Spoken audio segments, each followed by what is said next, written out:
हाँ बरिसेला सावनावा तो चुएला पालानी रउरा तो बुझात नइखे एहो भोला दानी कि रउरा संगे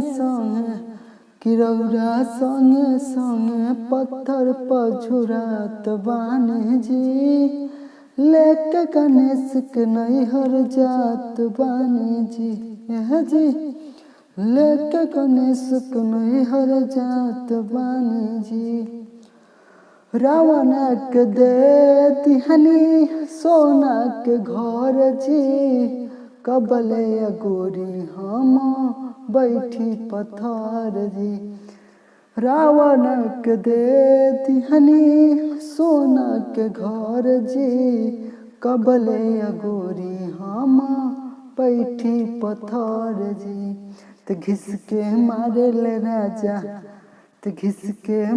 ले राजा हम तो रउआ से अझुरात बानी जी लेके गणेश के नैहर जात बानी जी जी लेके गणेश के नैहर जात बानी जी।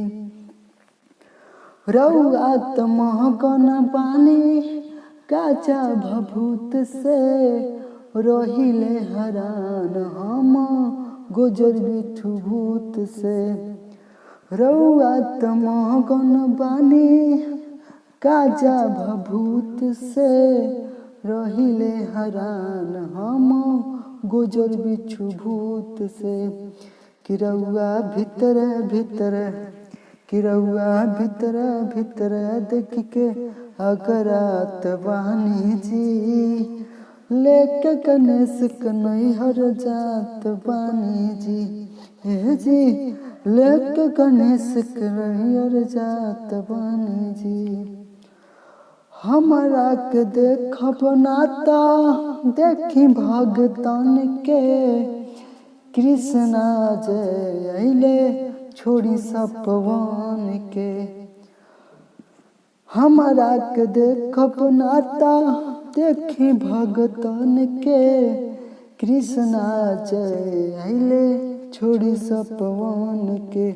कि दर्शन दे दी भंगिया खाके बौरात बानी जी लेके गणेश के नैहर जात बानी जी जी लेके गणेश के नैहर जात बानी।